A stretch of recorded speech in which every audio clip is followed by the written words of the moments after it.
This is Believe in Georgia Dawgs podcast on the Believe Podcast Network.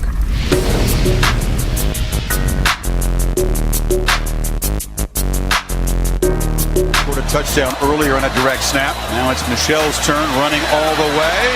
Gets to the edge. Sonny Michelle will send the Dawgs home to the championship game.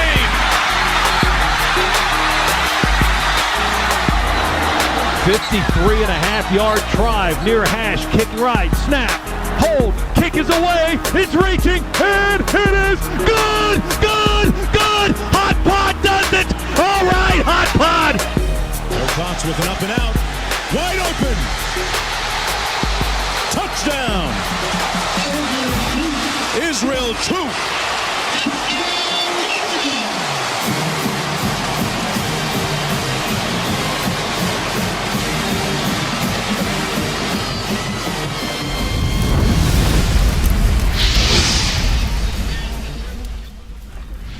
What's up, guys? Happy Friday. It is the Believe in Georgia Dawgs podcast on the Believe Podcast Network, also coming at you on Brinks TV. I'm Corey Burton. Joining alongside me is my main man, Israel Troupe. Israel, what's up, man? What's going on, brother? Joining you live from my son Tatum's room. You know, this is where it goes down, apparently. Naps, diaper changes, everything, even podcasts now. There you go. It doubles as a studio and a kid's room. I love it. Mm-hmm. Where is he? Is he sleeping on the couch right now? What's going on? He is in his pack. He doesn't really like sleeping in here. It's a really nice room. My wife decorating everything, but he doesn't like it in here. So we have a little pack and play for him in our room. That's kind of where he likes to sleep right now. He does take naps in here, though, so that helps. There you go. Ease him in, I guess, right? Ease him in with the pack and play. See, Huck learned how to climb out of the pack and play like really quickly. So that didn't last very long. We're getting there. We're getting there. He's getting a little rambunctious now, so he's learning. There you go. There you go. Well, it is also state championship week in Georgia. It is. So good luck to all the teams that are playing. Tennessee wrapped up their season last week with the state championships. Congratulations to all the state champions here in Tennessee. Last week, Oakland has got a Georgia commit at running back. So there you go. And they won it. They beat Summit. I don't know how many teams you're familiar with up here in this area, but the team from our district, our region, won the state championship. So the region champs from our region won it.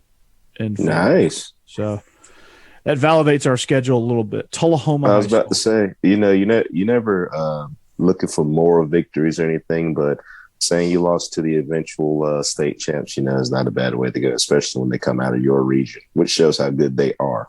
Exactly. And watching them play, man, there was just really kind of almost no doubt. I'm not really surprised. And their head coach retired. So he went out on top. Went out with a bang.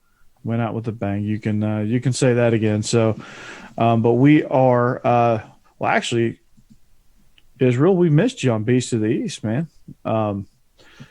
We had a good, Vinny and I had a good show. You were shaking babies and kissing hands, right? Had to shake some hands and kiss some babies. Had a charity event I had to go to. It's that time of the year.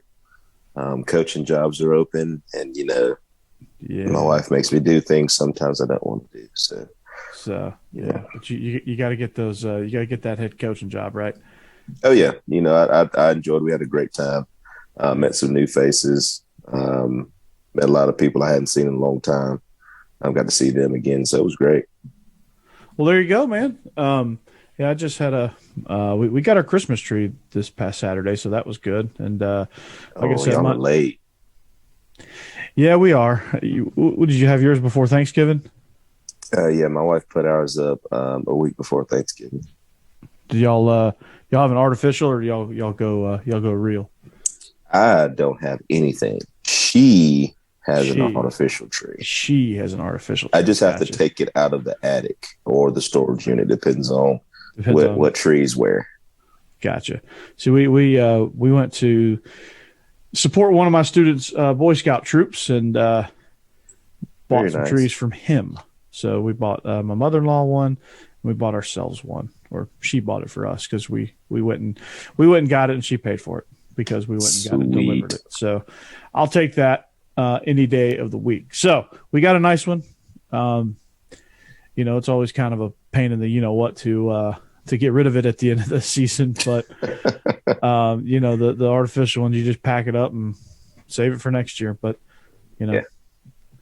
But we are brought to you by BetOnline.ag. We're back and better than ever. A new web interface for the rest of the NBA season, and more props, odds, and lines than ever before. BetOnline remains your number one spot for football action this season. So here's what you're going to do. With the NFL season winding down, the NBA is cranking up, NHL is cranking up. You're going to, and I think there's a nice UFC fight if you're interested in that. So what you're going to do is you're going to head to the new and updated desktop or the mobile website. Sign up today, receive your 50% welcome bonus on your first deposit. Just use our promo code BELIEVE50 to receive your bonus. As an update, I did not hit my parlay, Israel. Did not do it. I was just going to say that BetOnline does a great job. I text you, and I was having some car trouble, but they called and got everything squared away simply because I have a lot of security on my card. But they did a great job of calling me right back. So if you ever have any car trouble with BetOnline, they will call you directly and get everything fixed for you. And I did not win my parlay either. I bet 20 to win 5,000, and one team let me down, and we can all guess who that team is, unfortunately. Yeah, we're going to talk about that here in just a second. So, but they have all the football, basketball, NHL, boxing, UFC. They have casino games as well. Take advantage of all those amazing offers available for the rest of this year and forward. So it's the fastest and easiest way to bet all your favorite sports. Bet online. It's where the game starts. So, Israel, I know it's Thursday. This game happened quite some time ago now. We've had some time to kind of think about it. I made a little handy dandy note card. I did the good, the That's bad. all your points. These are my points, right? Love it. Did the good, the bad, and the ugly, right? Let's start with the good. Brock Bowers. Great. I would say first team All-American. Him and Ladd McConkey, really showed me some things to be excited about moving forward. I've never seen a freshman, other than AJ Green, do the things that he's done as a freshman, just live and in person, and I think he had a great game. He showed that he wasn't scared. I think all around the skill guys did pretty well in the game, but he kind of stood out simply because they couldn't stop him. They really couldn't stop Ladd McConkey either. I think Brock had 11 catches. Yeah, Something and like he showed why he should be the top tight end in the nation. I still don't know what's going on with that situation, but if that didn't show you he's the number one tight end in the nation, yeah, something's wrong. Exactly. Well, he's got all the other awards, so he don't need the Mackey Award. He's a first-team All-American, first-team All-Conference, SEC Freshman of the Year, plus. But it's something about having that trophy as a freshman, that just means a little bit more. Yeah, I think. I mean, I don't know who. I want the dang trophy. Yeah, I couldn't say what I wanted to say, but I want the dang trophy. Yeah, it starts with an F and ends with the. Yeah. If it's anybody but that kid from Colorado State, was a second-team All-American. It better not be Wiedemeyer. Wiedemeyer finished as a second-team All-Conference tight end. Had, I think, 4 touchdowns to Brock's 11. I mean, it just doesn't make sense all around. So, but that's the good, man. They couldn't stop him. I don't think Michigan's going to be able to stop him. So that was the good. I thought the O-line played pretty well for the most part. There were some pressures that they gave up, but throughout the course of a game, you're going to do that. But I thought overall they had a nice game. Stetson had a lot of time most of the game to throw the ball. I thought some run lanes. I put the O-line in the bad category again as well. Just for there was a drought there in the middle of the game where we couldn't really run the ball. They were getting through a little bit more than I'd like, but overall I thought the offensive line played really well. I thought they, aside from the first couple series, I thought they picked up stunts really, really well. But I give them a B minus, simply from the standpoint, like you said, we kind of had a drought there where we couldn't run the football. mm-hmm. That was just from the standpoint of us not staying on blocks. And there's this guy on the other team named Will Anderson. He's number 31, and he's really, really good at football. That's what I've heard. He should be going to New York, but he's not. Yeah, they got away from double teaming him and blocking him. You notice in the first couple of drives they had a tight end attached, or there was somebody chipping him as they went out. Mm-hmm. So you just, those are things you just adjust to as the game goes on, which goes to show you just how smart Nick Saban is and how dedicated his staff is. But at the same time, we just weren't finishing blocks. You could see we were blocking him, and then we just kind of stopped, and he turned back around and make a tackle. That's kind of why I think we did a really good job in pass protection. They brought the safety blitz twice. First time they got us. Second time we picked it up, and they did a good job there. So I mean, making adjustments in the middle of the game, I think they did very well with. I think just finishing blocks is kind of what hindered us in the run game. Yeah. Absolutely. Lad McConkey, you said it. Just, I'll piggyback on your point. Dude is just a game changer at the slot position. Mm-hmm. It's good to see George Pickens. Wish we'd have seen a little bit more of him. Mm-hmm. But as far as the good goes, I think the 24 points we were able to get out of those offensive guys, and there was a few series that the defense fit into the good category. But for the most part, we'll talk about the defense here in the ugly section. But bad, I thought. I didn't think the quarterback play was ugly. I didn't think it was overly great either. I can't really blame Stetson because he played his ass off. He played about as good as Stetson's going to play. And I said this last night. Jake and I were hosting SEC After Dark, and we talked about this a little bit and talked about the quarterback play. And it's pretty obvious that we could not press the ball vertically, and that's the reason why Stetson couldn't beat him the first time he played him. You can't, you've got to be able to push the ball vertical to loosen up Alabama. And the times that we did take shots, we got PIs. We were able to run the ball a little bit better. We loosened them up. But we got away from taking vertical shots, whether it was we just stopped picking up pressures, or Stetson just was panicking and getting it out quick, or something was happening. We weren't able to push the ball downfield, and Alabama knew that. And I feel like Helms and Jordan Battle were just camped out at 10, 11 yards and kind of just flat-foot reading it and just driving on everything. All the intermediate stuff just completely evaporated once they knew that we weren't going to go over the top. So, having George Pickens more involved in that would have probably been beneficial. And then I'm going to ask you this. Game plan wise, I felt like watching this game and thinking about it, outside of the moment in the game, I'm thinking, why are we treating Stetson Bennett like he's JT Daniels? Why are we having this one size fits all game plan that really just fits JT Daniels? And why aren't we taking advantage of a quarterback that has some running ability, escapability, and why aren't we using him more for what he's good at? That was over. If you're going to play him, play him. Exactly. Yeah. We did. We got away from everything. I think I texted you, or we were texting after the game or whatever. I texted you and said, this is a JT Daniels game.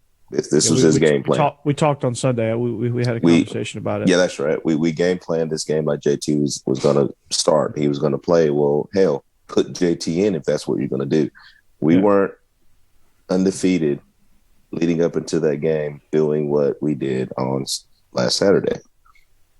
That is not what Stetson does. Stetson is 5 foot nothing. And guess what? He can't see over 6'5" linemen. So what do? He moves the pocket. We play action. We stay with the run. We got away from the run. That's one thing Muckin hasn't done all year.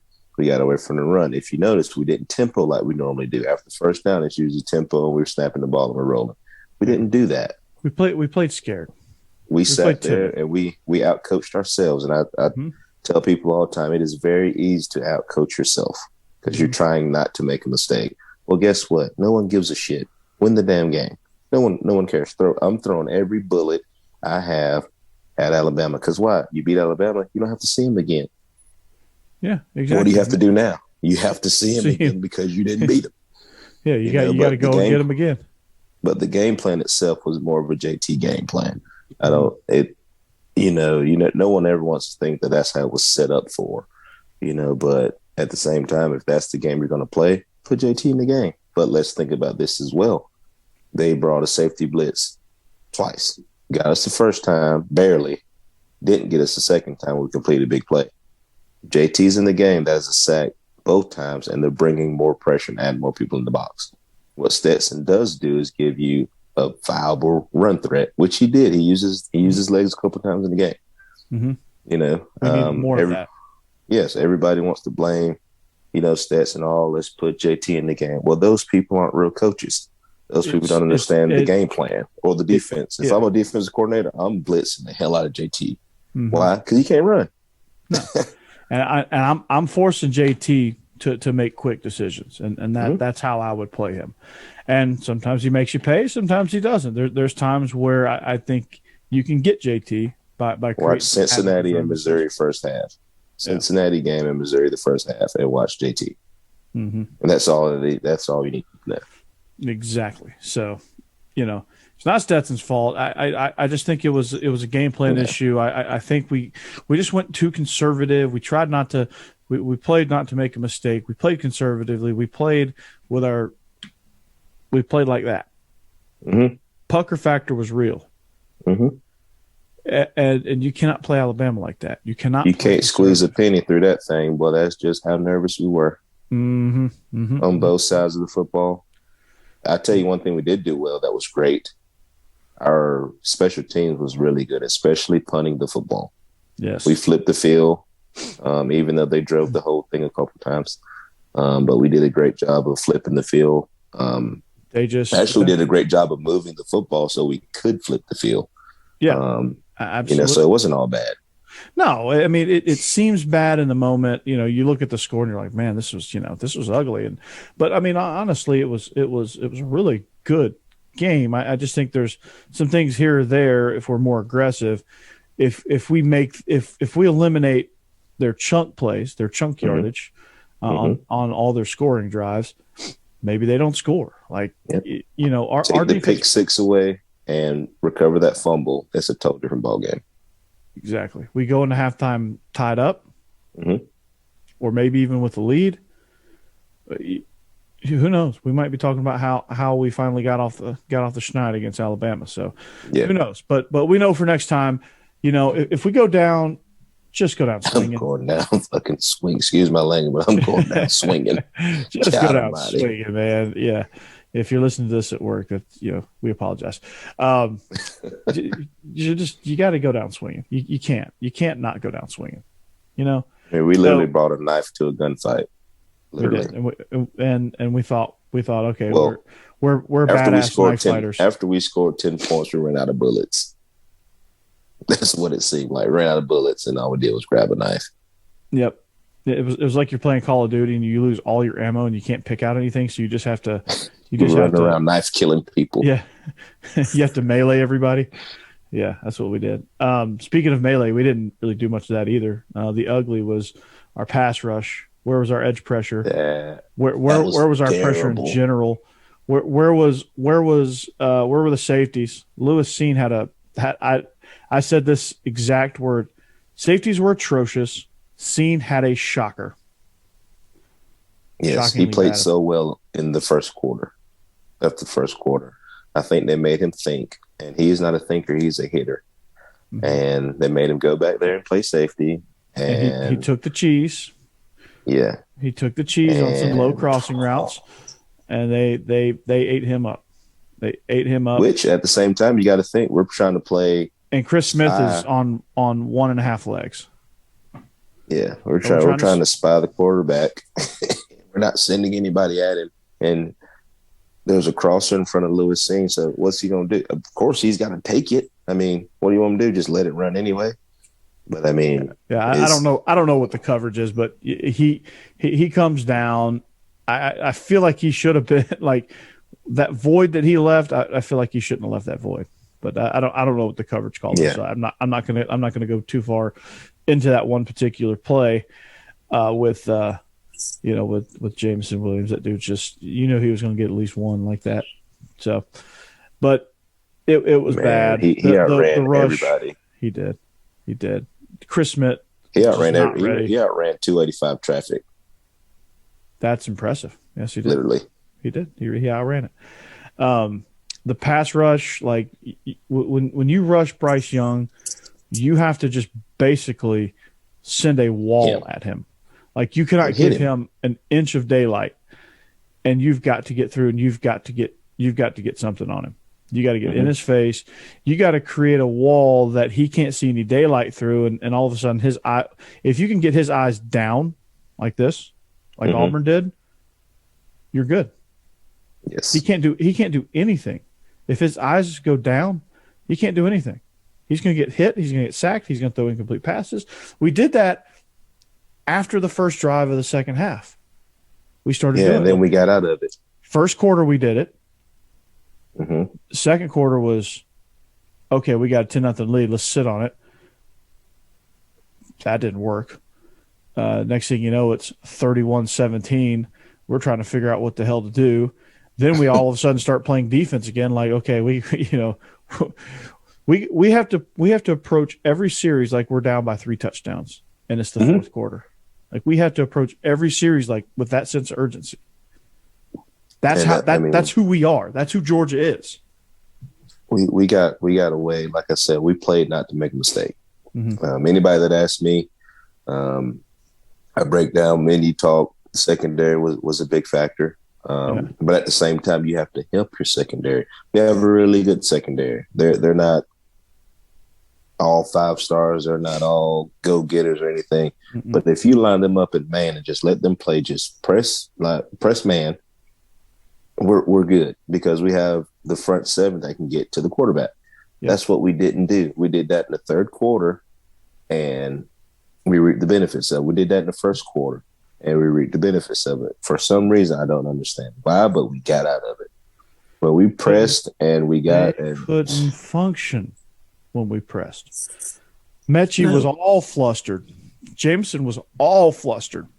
Billingsley was flustered. Bryce Young couldn't – he was getting harassed. And we just go into a shell. I don't like it. All right, but we're going to put this one behind us, Israel. It's over. It's done with. Here. I'm going to ceremoniously get rid of it, right? Hey, can I say one thing before you burn that piece of paper? If I'm not going to burn it because I'm inside, so I don't want to burn my house down.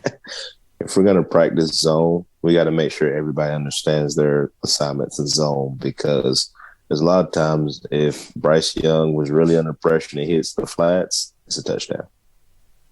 Just saying. Yep. From an offensive coordinator standpoint. Exactly. That's, I thought the same thing. I'm like, yeah, if he gets in trouble, just step up and fire it out to the hash about 5 yards down the field. You're guaranteed 25. I'm surprised they didn't go for it on fourth down more so because how soft we were playing. But moving forward, against Michigan, I think we don't need to worry about zone against Michigan. Why? Because Cade McNamara can't push the ball down the field, right? No, this is very evenly matched. They have it goes in our favor. They have a tremendous running game with Haskins and Corum. They have a tremendous running game. But you look at Cade McNamara, he is not Bryce Young. And their receivers aren't Mechie and Jameson. So for us to come out victorious over Michigan, I think we have to play press man and just do what we do. Let our linebackers just wreak havoc. Let Nakobe Dean feast. He's a Butkus Award winner for a reason. You have Channing Tindall, you have Quay Walker, you have Nolan Smith. Where were they in the SEC championship? I don't know, but unleash them on Michigan, please. With their thumb up their butt, playing spy. Yeah. They were playing spy, just playing patty cake, while the offensive lineman just destroyed them, creating run lanes for Bryce Young. They can't do that. I mean, Cade McNamara can run a little bit. So when you rush him, you have to close down those run lanes up the middle. You have to flush him. You have to flush him sideways. If you can flush him sideways, our linebackers will take care of it. Mm-hmm. And if I'm Georgia, and I'm thinking when I become a head coach, this is my thinking. All right, I'm going to beat the hell out of Michigan. I'm going to beat the hell out of Michigan doing exactly what I plan on doing to Alabama. Mm-hmm. And whatever I want to, whatever formations that they line up in, because we know they're not going to line up in 2x2 or anything like that. They're going to be 21 personnel, 22 personnel, 13 personnel. They're going to use some tight ends. Well, guess what? If Alabama comes up in it, we've already seen it, so we're already going to know what to call. Mm-hmm. So my game plan is going to be whatever I'm running against Michigan. I know I got to stop the run. I'm run stopping. Right. So if they pass the ball, guess what? I'm pressing everybody. Make those wide receivers miserable at the line of scrimmage. I thought what made Keely Ringo good was that he presses. Yes. He jams. Like those guys can't get off. He's long, he's strong, he has good hip turn, and he can get out. Mm-hmm. Kendrick, what does Kendrick do well? He spies very well. He blitzes well. We didn't bring a corner blitz all night. Things that he does well. That's what he does. He shuts down screens. Guess what? We're 10 yards off on screen plays. You'd be an idiot not throwing it out there, But guess what? Against Michigan, I'm practicing certain things that I want to do against Alabama, which I know it is a 88.9% chance that I'm playing because I am giving Cincinnati a chance to beat Alabama. Mm-hmm. Cincinnati, I'm practicing. I love Cincinnati. They don't have the depth.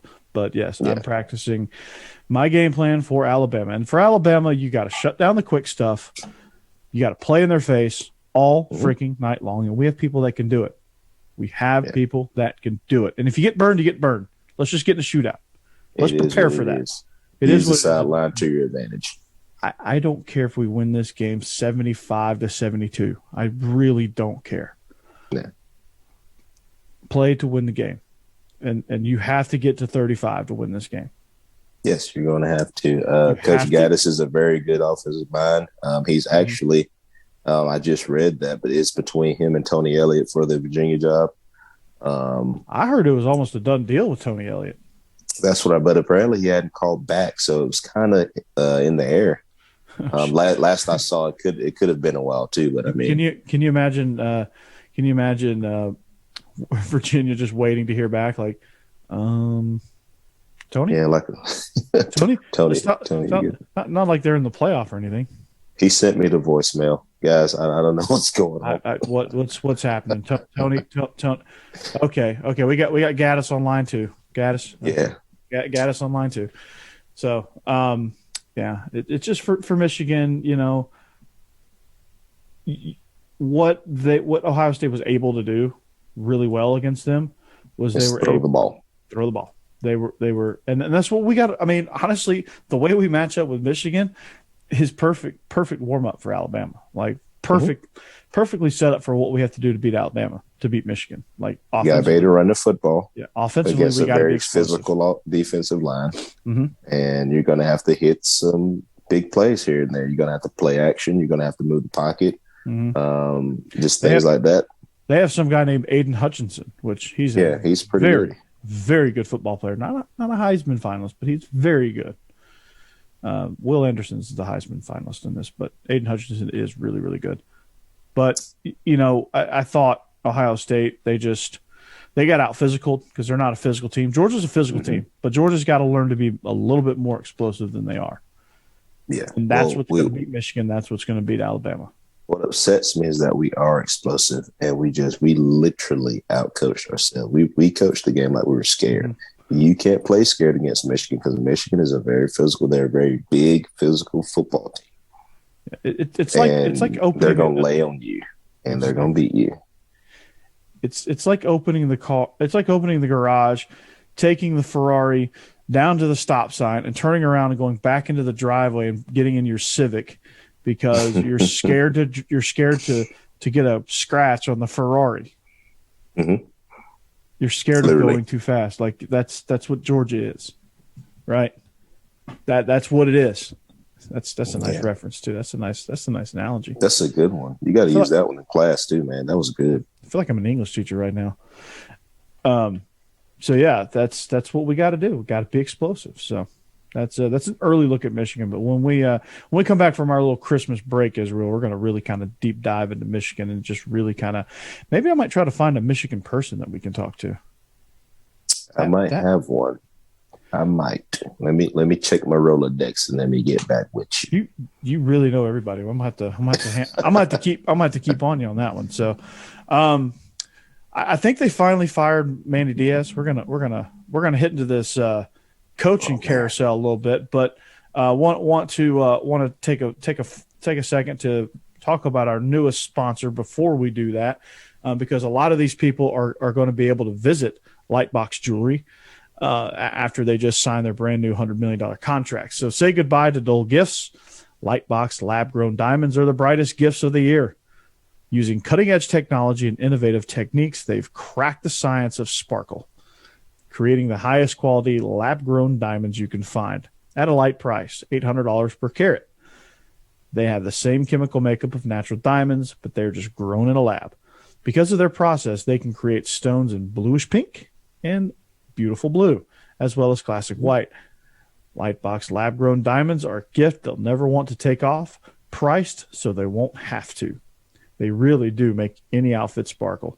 So visit lightboxjewelry.com, add sparkle to your holiday shopping. That's lightboxjewelry.com. Lightbox diamonds, never a dull moment. So, fellas, this lightboxjewelry.com could make for, if you're not done shopping for your wife, or your significant other, if you're not married, this could be the potential landing spot for you to get a nice gift. So yeah, when we get done, I'm gonna have to text you what I did for my wife for Christmas. I told her don't ask me for anything else for Christmas. Nice. You're such a good husband. I love it. Anyway, there you go. You're getting brownie points for a full calendar year. It's only so I can hunt and do things that I want to. I mean, I love her, but there's a rhyme and a reason for everything. I can picture this conversation, baby. I bought you a diamond so I can go kill me a hog. When I leave early in the morning and want to go play golf, I'll be like, hey, look at your finger, babe. Just not gonna lie.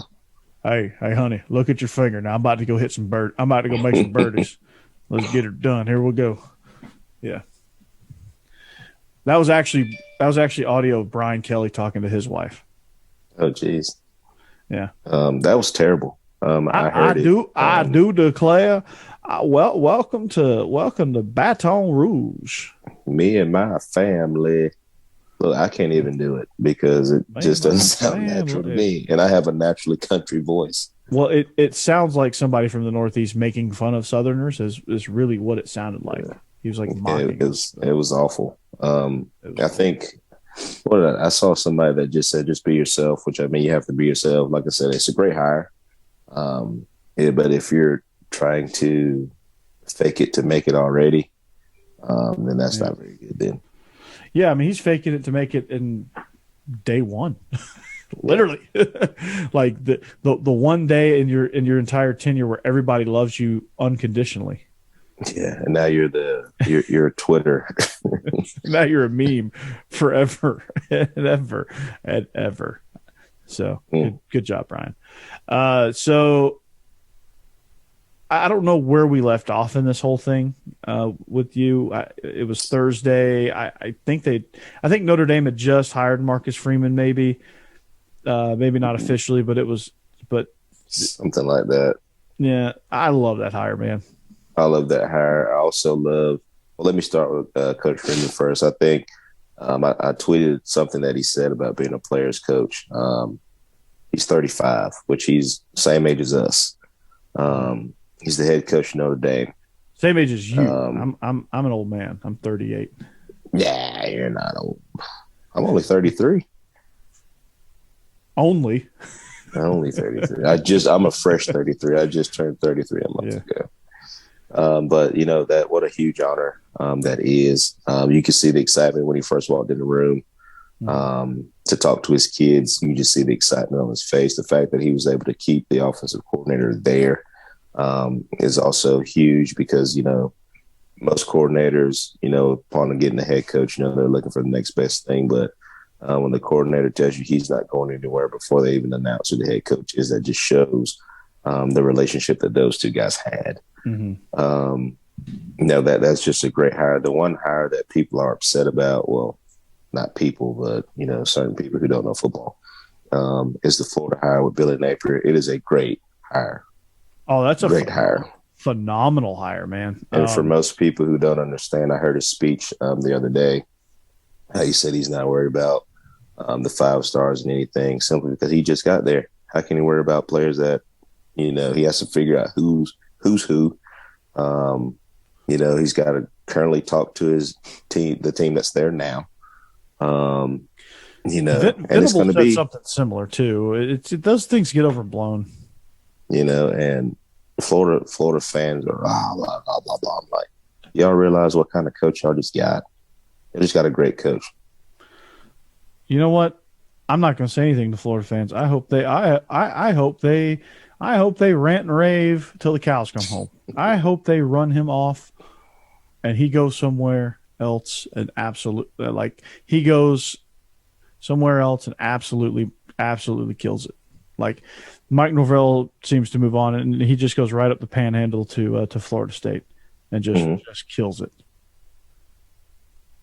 Like that would be hilarious. No, this is an A hire. Now I'm very I don't really give out A pluses because I think that's a little it's like perfection. Like it's hard to achieve because every coach in America, even Nick Saban, has weaknesses, has things, has warts. But I think this is going to be a really, really, really good fit for Billy Napier, and I'm happy for him. Obviously, he went to Florida, so I can't be too thrilled about that. But from a recruiting standpoint, man, he hired Corey Raymond, so I would say if you're hiring Corey Raymond, you ain't that worried about recruiting because you're about to clean up in the state of Florida. So, yes, yeah. Then let's see. I don't know where we last left off, but Brent Venables to Oklahoma. I thought was interesting. I thought Venables was destined to be a career coordinator, and at $2.2 million, I wouldn't blame him one bit. But then again, at $9.5 million, I wouldn't blame him for taking his shot finally at Oklahoma. Yeah, this was my first time seeing him without a hat on. He actually has hair, a full head of hair, and his speech to Oklahoma made me want to go play for Oklahoma. I mean, it was really good. I think he's been, as we talked last time, most guys just want to be in that coordinator role. They want to be a coach. I think he's that guy, but they throw $9 million a year at you. I mean, you're not going to turn it down. You're going to give it a shot at least. But at the same time, he's going to fail rich. Exactly. He just hired a great OC. Jeff Lebby, yes. He got Lebby from Ole Miss, and I bet Lebby's happy because now he gets to run his own show.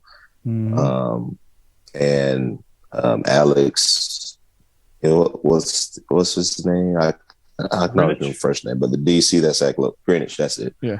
I think they're about to be a lot more physical on defense now. They're about to be tremendous. Yeah, I mean that's what they need. They need a defensive identity.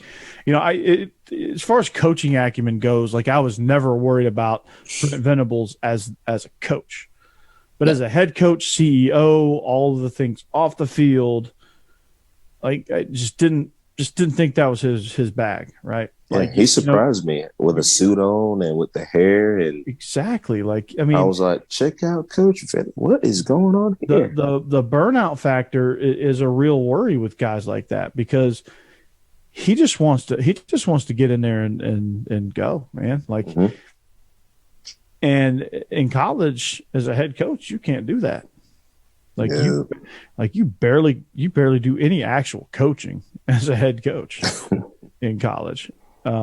You're doing all this other stuff, but I'm happy for him. I'm glad he found a fit that he likes. So that's good right there. Mario Cristobal to Miami. I think they hired him before they fired Manny Diaz. I don't know if they've officially fired Manny Diaz, have they?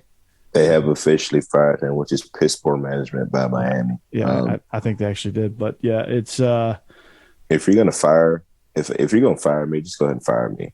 Like, just imagine this: Manny Diaz is recruiting your child, and all of a sudden, a Twitter notification comes up that Mario Cristobal is about to agree to terms at Miami, but Manny Diaz is in your living room telling you how great Miami is.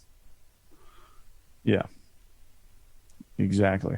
And the next thing you know, they're talking about Mario Cristobal. So the administration was out recruiting Cristobal. Diaz was out recruiting players to come to the U. He reads on Twitter, they've come to terms with Mario Cristobal, and he's probably like, what? He probably gets his phone. He's like, yeah. What? Hey, just imagine this. You're Manny Diaz. You're at the dinner, with some recruits or, maybe your wife and the staff or whatever, mm-hmm. and you're paying the bill, and it comes back declined that there's a new authorized user to your card. You no longer own rights to this card. That would be so cold-blooded, but that's kind of what happened. Yeah, that's crazy. That was handled so bad. I think they got the guy they wanted, but just handle it better. Yeah. They also just got a new AD. Yeah, I mean, just be honest with the whole thing. Like, just say, hey, it's a simple conversation. Hey, Manny, we appreciate your service. We're going to go in a different direction. Here's your buyout to the terms of your contract. Here's your buyout. Here's yada yada yada. Red tape. Best of luck to you. See you. Goodbye. So yeah, I mean, what do you do? Yeah, Clemson's going to be real bad. You just lost your DC. You might lose your OC, and you just lost your AD. Yeah, it's a mass exodus there. That's concerning. And Dabo's still talking reckless. So I know we'll talk about that on another date. Old Dabo. When's he going to learn? I heard Oregon's trying to bark up the Chip Kelly tree again. I saw that. That wouldn't be a bad tree, but I'm also rooting for my boy Brian McClendon as well. He's the interim head coach right now. Moorhead is going to Akron. Yep. Yeah. So, there's a lot in this coaching world going on, which is really good. You're always excited to see guys get jobs and everything. But now if it's not our boy McClendon, which I came back for a year on an interim basis in 2007, and he had just become a GA actually. Mm-hmm. So him and I were able to have some good conversations. But if it's not him, I would like to see Kalani Sitake get this opportunity. Yeah, I think that'd be a good hire. That's somebody that I think USC should have talked to. I think you got to get somebody in there that's gonna. Not saying that Cristobal didn't, but they kind of panicked in big games. I think you got to get somebody in there with the mindset is like, this is how it's going to go, and we're going to go out here and beat the hell out of people. This is what we're Oregon, and the Nike factory is literally behind our school. We shouldn't be getting shellacked by Utah twice without making any adjustments. Injuries, whatever, you got to make adjustments. You're Oregon. You are Oregon. So make that decision. So that's about where we are on the coaching circuit. I heard Jason Garrett is emerging at Duke as a candidate. I didn't. Yeah, you didn't hear that wrong. I did actually say Jason Garrett. I think it's about time for him to come on down a little bit. Jason Garrett, yes. Nobody. Here's the thing about being in the NFL. In the NFL, you're dealing with grown men that make more money than you. So if you're like me or you who are afraid of grown men, then you shouldn't be in the NFL. He's more built for college kids that he can tell what to do. Mm-hmm. It's hard to tell a grown man who makes more money than you that this is what you're gonna do unless you're Bill Belichick. Yeah, it's not easy. Like you've got to work hard to build that respect. I mean, Mike Tomlin's built that over time, but even Mike Tomlin had to struggle through his first couple seasons where the veterans were about ready to mutiny. Tom Coughlin had a rough go until he figured it out as a head coach. You know, he finally found that level of respect, and he ended up winning 2 Super Bowls after that. You know, I think Nick Saban was on his way to eventually getting that. I think they were starting to kind of realize that he knows what he's talking about, and he may have toned it down a little bit. And when I say tone it down a little bit, I'm not saying like he just gets easy on them and, you know, it's sit around and kumbaya. I mean, the standard is still way up here. Yes. But just in the way he deals with them day to day, like, you know, I think he had a hard time adjusting. Yeah, you got to realize that you're not dealing with kids, you're dealing with grown men. Mm-hmm. And these guys will tell you to F off in a minute. But yeah, I think that's you know, it's just out of left field, really, honestly. So I kind of hope Dan Lanning gets that. That would be. I do too. The selfish part of me wants us to actually pay, which I know is coming. Mm-hmm. We have 2 great coordinators. We have a great staff.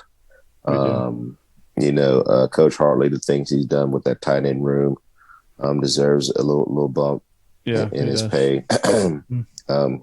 Coach Hankton, the work he's done with the receiver core, considering all the injuries that we've had, deserves a pay raise. Coach McGee, who still remains phenomenal in his recruiting, defensively, defensive line. Jordan Davis just won his award for being the best D lineman in the nation, linebacking core. I mean, all those guys deserve a raise no matter what happens. So one thing I did learn from Clemson, in order to keep great assistants, to keep great coordinators, you got to pay them. Mm-hmm. You do. You got to pay them. If you don't pay them, somebody will, and they will move on. And you treat them good, because I think they're top Davos. I think that's where everybody's trying to bounce. In the words of the great Tony Ball, bounce on out of there. So, but yeah, that's you know, that's where we're at, man. That's going to do it for us, actually, on today's show. You know, Bowl Mania. Get your bowl selections in. Right? I can't wait. Real quick, what's your favorite bowl that doesn't involve Georgia? Obviously. Ooh, I'm always a big fan of the Rose Bowl. Good matchup. Simply because it's going to be a great matchup this year with Utah and who was Ohio State. Oh, that's right. Ohio State. That's going to be a really good matchup. I forgot who it was. I'm looking forward to seeing what Kentucky's going to be able to do with Iowa. Somehow Kentucky won 9 games and had a minus 15 turnover ratio. Ooh. Yeah. Ooh. Chew on that for a minute. I'm excited for Tennessee Purdue. I think that's going to be a really good game. That's going to be really fun. I'm excited about Ole Miss playing Baylor. That'll be fun. The Sugar Bowl. That's the other one. It was the Sugar Bowl. I'm excited about is it Fiesta where Notre Dame is playing? Notre Dame's playing Oklahoma State. I want to say it is the Fiesta. One game that I'm really intrigued to see, and it kind of impacts us a little bit, is the Alabama-Cincinnati game. From the standpoint of, I think Cincinnati has the secondary that can match up with Alabama's receivers, especially that Mechie's down, which Mechie, we really hope you get back soon. Hope everything goes well. You never want to go out like that. Yeah, you never want, you know, it's all competition, but you never want anybody to get hurt in the manner that he got hurt. So wishing you, a speedy recovery back. But Cincinnati does have the secondary to match up with Alabama. So there you go. It's going to be really, really interesting to see how that works. Yep. I'm excited about that. So, but you should get in those Bowl Mania pick'em groups. I'm going to get in one. I don't get in those lame ones where you have to give like confidence points and stuff. I hate those. Yeah, those are dumb. I want to bet straight up or just bet the spread, whichever one. Yeah, either one. Just don't. I'm going to bet 10 points on this. It's all a crapshoot, man. Just pick the spread and go with it, man. Just keep it simple. Yeah, everybody wants participation trophies. That's what's wrong with society today. I bet BetOnline has one, but they have a good one. So I might join that one. Who knows? You can't stop me.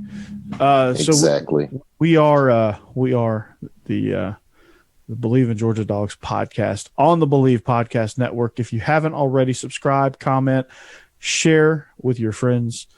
Find us on social media. Let us know. Keep up the good work, and just help us spread the brand. We're also partnering with. We also got a group called the Y'all's Conference Network. It's more of like a business network where we kind of all just share ideas and echo each other's shows and things like that. So it's not like a content network where we're all like, yeah, this is like a network deal. It's like, no, we're just like sharing ideas and sharing platforms and offering each other different ways to promote and lift up each other's shows. So, because it's all love. It's all love, baby. All love, baby. We're a free show. They're a free show. So what are we competing over, really?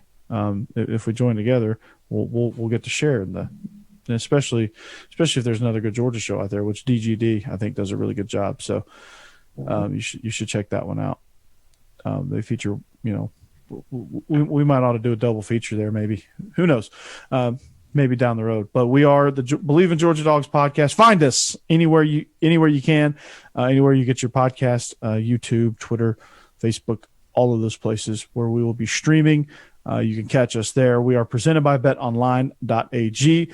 We come to you on the video side of it from Brinks TV. Thanks to Courtney and their staff for putting us on TV and building us this insanely awesome set.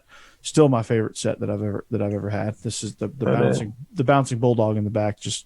That just ties it all in, man. So with that, we hope you have a great rest of your week, even better weekend. We're gonna take a short Christmas hiatus, and we'll be back to preview the Orange Bowl, plus react to some of the notable bowls as well. Make some of our picks on games that haven't happened, but we will. We want to wish you a Merry Christmas. We hope you have a great holiday. We hope you get plenty of time with family, and we hope you're safe. Any last words, Israel? No, everybody be safe. There's going to be a lot of travel. There's this new variant coming out. I just heard about it the other day because I really don't pay attention to the news anymore. But everybody just be safe with everything going on. Enjoy family, man. There's a lot of other things that could be going on right now. Enjoy your family. And as always, go Dogs. Oh, you already know. Go Dogs. We'll see you later. Goodbye. This is the Believe in Georgia Dogs podcast on the Believe Podcast Network.